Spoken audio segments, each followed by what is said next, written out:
Hey YouTube, this is Nas again here for Duelist's Almanac, Episode 3, Deck Theory. Decks. Decks. You can't play Yu-Gi-Oh! Without making a deck, whether it's good or bad, top tier, low tier, something you got off the internet and decked, or something you came up completely by yourself. You need them to play. So I'm going to talk about a few things, like when you're creating a deck, maintaining it, things of that nature. So let's begin. So we have this synchrocentric junk doppel deck I've been showing off for the past couple videos. Let me talk to you about why I picked it in the first place, I guess. Well, I like the fact that there always seems to be a big play. You can special summon in Synchro quite frequently. Junk Synchron revives Raikou. You can go into any level 5 you want. Basically, Doppel does the same thing, except the level 5 you usually want to go into is Hyper Librarian or Junk Warrior, because you get a lot of plays from there. Doesn't really matter what my opponent does. I can always pull out a rabbit out of my hat if my opponent negates my stuff, or removes it, or bottomless is my big synchro monster. I can always pull a rabbit out of my hat, and my opponents know this when I play this deck. I mean, it's a popular archetype. I will admit, most of my decks I do net deck for the most part, but they're usually based off of archetypes I was already interested in playing. So the idea is I take a top tier deck, such as something like this. Well, not completely this. The Junk Doppel engine and the Raikous is something I put in myself because I don't have tour guides or access to a few other things. So I do net deck. It's very helpful, obviously, to just get a basic idea of how a deck functions, and then you can customize and change everything up to reflect your personality and what you like to do. So, yes, I understand, and I do agree with there's a lot of stigma, just, oh, you just got that off online, oh, I put it together, you don't have an idea of how it plays. Well, the thing is a guy playing a top-tier deck that he has no idea how it works just because he got it online is not going to be nearly as good as someone who came up with something original or something that's lower tier, but they know all the ins and outs of it. So I guess that's my little portion of Up on a Soapbox there. I also like this deck because, in contrast to my Machina deck, there's so many different plays you can do. There's so many different varieties of attacks, monsters you can get out. While the machines, I summon red gadget, search for yellow. You know, very innovative, very creative right there. I mean, it works. I don't hate my gadgets. I like them. It's just there's not a lot of variety to what types of maneuvers they can do. Oh, and then I guess I can exceed. Yeah, the most creative thing I can do is have 2 gadgets out and attack, play limiter removal, attack, then exceed into like Utopia or something. That's the coolest thing I get to do. With this, I get to go and do Librarian and Formula, draw 2, and then immediately sink 7 to go to Black Rose or Arcanite Magician. There's a lot more complex stuff happening here. Which isn't to say that this deck is any better than any other deck. It's just the complexity of the summons and the variety I enjoy a lot. However, a lot of decks that are good aren't necessarily that complex. A lot of decks are autopilot, which basically means you don't have, or your opponent, it doesn't matter what your opponent does, you're going to do the same thing. For example, Machina, play a gadget, keep playing gadgets. Dino-Rabbit, play Rabbit, go into Lagia, go into Dolka, exceed into them. Not a lot of, I guess, super duper critical thinking there. I mean, of course, you're going to know when it's right to play Lagia, when it's right to play Dolka, when it's right to exceed, when it's right to just keep field position. But other than that, there's not a lot of complexity there, and I'm not saying complexity with any kind of positive or negative connotation. It's just that's the way that the plays work. It's not that complex to play Tour Guide and then immediately search out Sangan and end, but it is a lot more complex, I believe, to play Junk Synchron, revive Glow Up Bulb, and then special summon Doppel, and then sync for pretty much whatever you want. 5, and then Formula, and draw 2, and then some other stuff. But with any deck, it's very important to get down the rote big plays. For example, that thing I just showed, the Foolish Burial into Dandelion, have 2 tokens out, normal summon, Debris, Debris Dragon, Revive Dandy, immediately sink for 9 and Trishula your opponent with pretty much no risk to yourself. Aside from, I guess, the initial summon a Debris they can negate or something. But the idea is, alright, you have Foolish and Debris in hand, this is in your deck. Play Foolish, send Dandy, you get 2 tokens. Yeah, so use Sapperling tokens for Magic. It's awesome. I really want to get Sheep tokens, so that way I can use... that way I don't feel bad using Scapegoat in here as often. But you really can't use Scapegoat in here because, as you saw with the Junk, Doppel, Global play, you need as many monster slots free as possible. Alright, then you normal summon Debris Dragon, Revive Dandy, has to be in attack mode because of Debris, and immediately sink 9 and Trishula your opponent. Or you can sink, you could sink 4, you could sink 8, you could sink 7, you could sink 9. Options are awesome. That's why I was thinking, honestly, about putting in some quick draws in here, because I discard Debris, I can go 6 and I can go 7 very, very easily.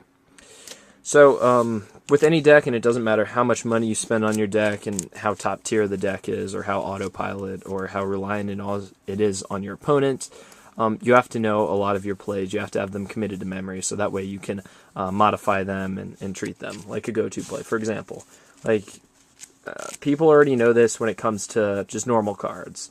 My opponent has 1 card set. I draw MST. Usually, 98% of the time, you're going to MST their card that they have set and just get rid of it. If they have 2 cards set, maybe 90% of the time you're going to immediately play Heavy Storm, unless you know the guy's playing Starlight Road. Or you could do that and then not care that your opponent gets a Stardust. I've had moments where I've done that as well.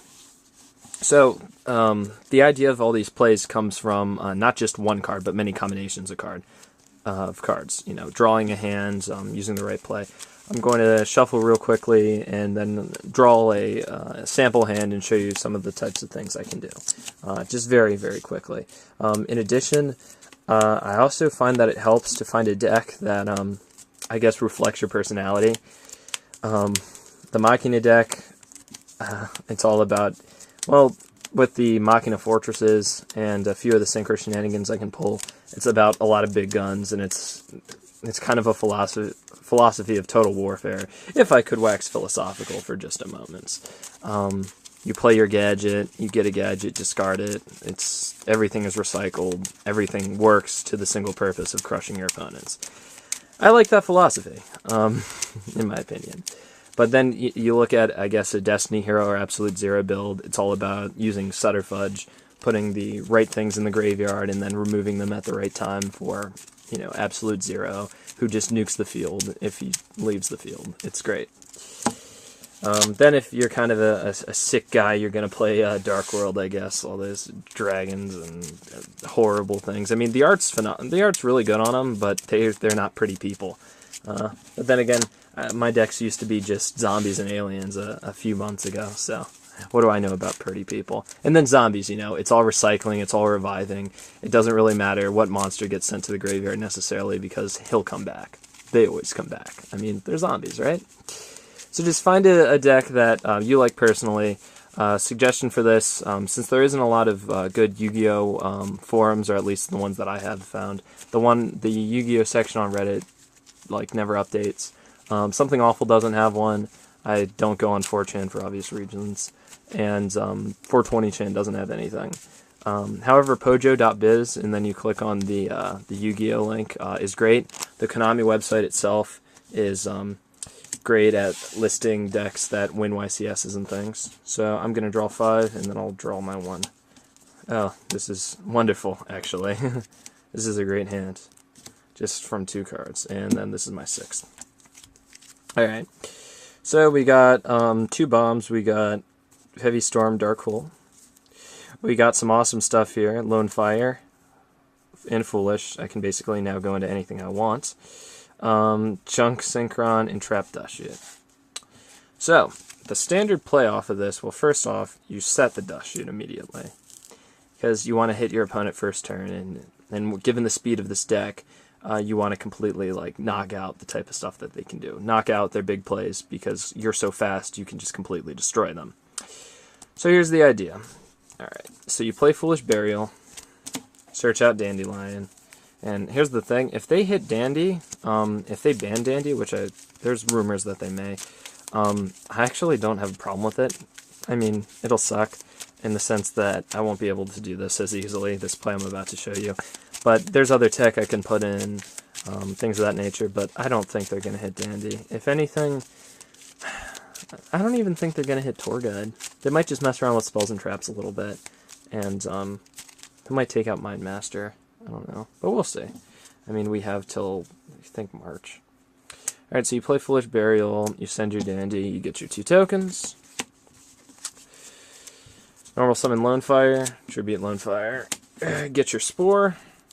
Or if Formula was still was unlimited or semied, you'd go Formula, and that you'd select Glow Up Bulb, go Formula, draw 2, and then go into Gachi, Gentetsu. Unfortunately, Formula's hit, and rightfully so, because that's kind of ridiculous.